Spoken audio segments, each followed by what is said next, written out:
Hello, fellow wealth builders, and welcome back to the TruFinancials channel. We are here at FinCon 18 in Orlando. I am here with Michelle from Making Sense of Sense. Michelle, thank you so much for joining us. Yeah, thanks for having me. Awesome. So, real quick before we get into the questions, Michelle, if you want to just kind of, let the audience know who you are.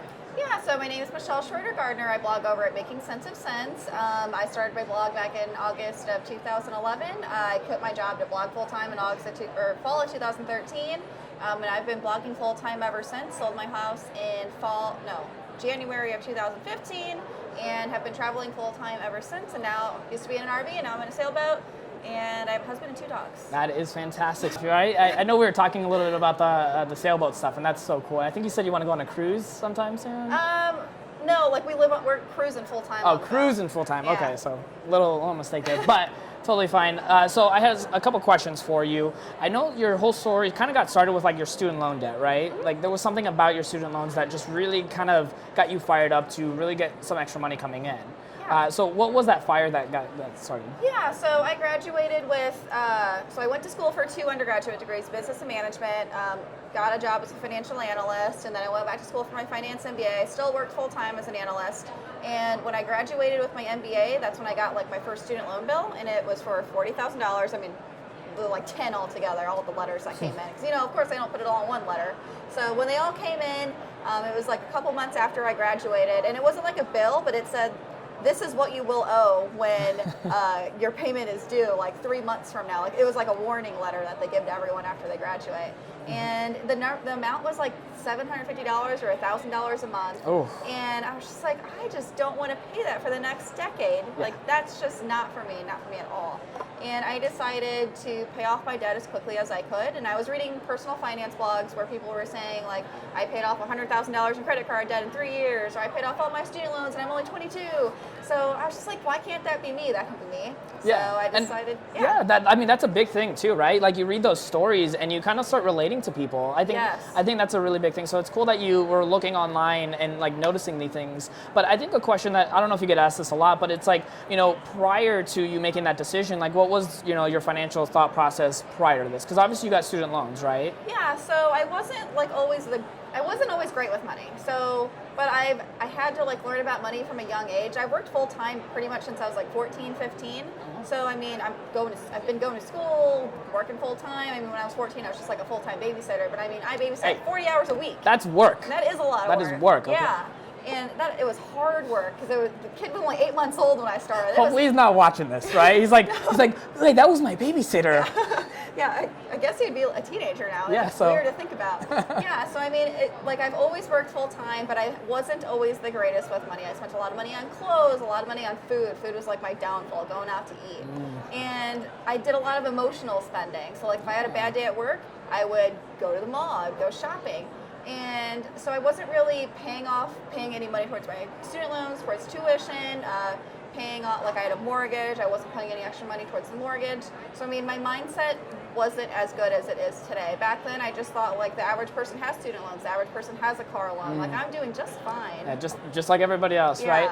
Yeah, I think it's always interesting to see, because a lot of times when people read those blog posts or those videos or anything else that talks about being financially successful, they don't look at the past of where that person came from.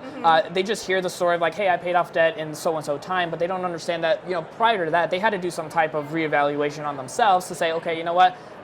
I got to be honest, I wasn't doing it right myself. So I got to look and see what other people are doing to learn from their successes and, be intentional with what you're trying to go for. And I think that's what really makes it successful for someone such as yourself and other people that are trying to actually get out of debt, because that's a big component of anybody's financial future. Yeah, I definitely agree. Yeah, awesome. And so now to kind of get into a little bit more, obviously, if anybody already knows her, you actually make quite a bit of money now doing this blogging side gig that you started back in 2011, it was? Yes. And so it didn't start off being glamorous like it is today, because you make how much over a course of a month?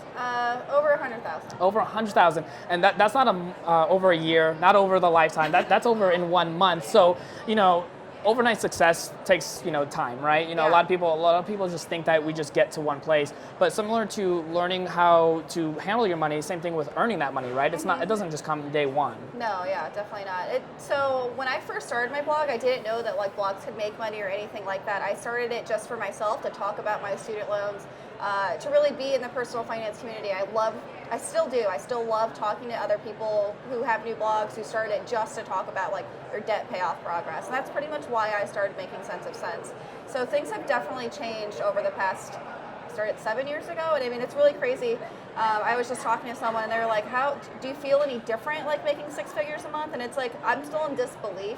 I'm in the disbelief stage, and I've been in that stage like the past few years. It's a really weird thing to think about. I think due to that, we still save like a ton of money. And so we have enough money to retire whenever we want, and it's a really good feeling. That's awesome. Yeah, so one of the key takeaways that I got from what you were just talking about is the idea that when you get started, that you're starting from nothing and then growing into something bigger. And a lot of times people are like watching here and like they want to get started. I personally believe for sometimes the wrong reasons, right? We just do it because it's there. But I do know a lot of other people are like, well, I need an accountability partner. Is doing that blog an accountability partner? I definitely think so. I made so many great like blogging connections and friends from other people who have personal finance blogs. They probably want to pay off debt. They care about, they're all money nerds. So I mean, just making connections with people like that, I definitely think goes a long way, because it went a really long way for me. And just going to like conferences or meetups like FinCon, I mean, it definitely goes a long way. Fantastic. Yeah, I think so too. So I think there's a lot of people here in the audience that sometimes are like looking at the channel and seeing my progress and building wealth, and are like, you know what, I should probably start a channel. And I've known a couple of the commenters that have actually gotten to that point, and it's great to see more people into the community, because as it continues to grow, more like-minded individuals get into the space, and then we all get to learn and grow from one another. And if that's your accountability partner, that's fantastic. I honestly think whether it's a blog, a podcast, or even like a YouTube channel, I think it can go a long way for every individual person. And I honestly think too that a lot of people can get to a point where you are, where you're just like, you're living a life where you don't have to be choosing and picking what you get to do. You get to do the things that you enjoy while being financially free. Yeah, I definitely agree. So many people, like, money talk is so taboo. Like, the average person doesn't talk about money to like their parents, their friends. A lot of people don't even talk about money to their spouses. And I know a lot of people who have like anonymous blogs and like no one knows about them. That's actually how I started. So I mean, if you feel like you can't talk to anyone, I mean, a blog can be a great outlet. That's fantastic. Yeah. So yeah, I know a lot of people can get shy. So like starting a blog can really put you behind the words for a moment until you feel more comfortable to come forth and kind of reveal who you are. And I know sometimes people do that where they're like, here I am, I'm this person behind the blog, and they start feeling more comfortable, especially when you're in the kind of like-minded community that we have here at FinCon as well. Yeah. So that's awesome. Any like final thoughts or words that you want to kind of let the audience know?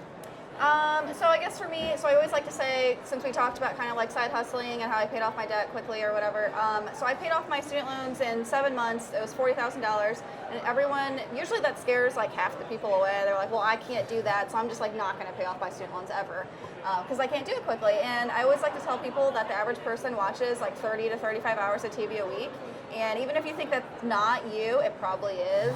Because, I mean, if you think about, like, even if you just go home and you watch, like, an hour and a half before dinner and, like, 2 hours after dinner, I mean, that adds up really quickly. I think just Game of Thrones, for most people, equates to 30 hours in a given week. Yeah, because some people are like, well, I only binge watch once a week or whatever. And what is binge watching? That's probably 10 hours of TV right there in one day. You can use that time towards side hustling, reading personal finance blog, reading personal finance books, learning how to invest, learning how to save. So I mean, I definitely think there's time, and I'm sure there are some people who are super busy, but I think that's like 1% of people. The other 99% can probably find at least an hour or two each day. Yeah, and you kind of hit on this point, and I'm a big believer in this in the channel. We've talked about this, that time to me is one of the most important assets that I have. And same thing with the audience here. When I create these content pieces for them, and I'm assuming you do it with your blogs, is that you want to make sure that somebody's getting the most value for their time, because you want to respect it. And I think a lot of times as individuals, we probably don't respect our own time as much as we should.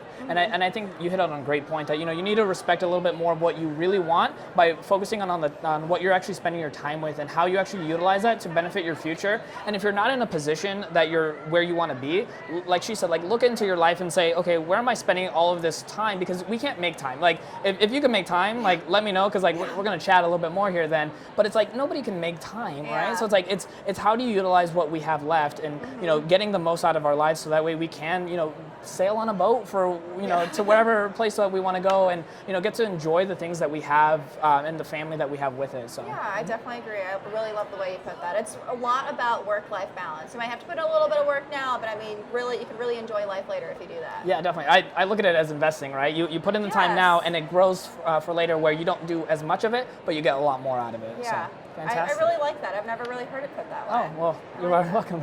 You can totally take it. Steal it. Yeah.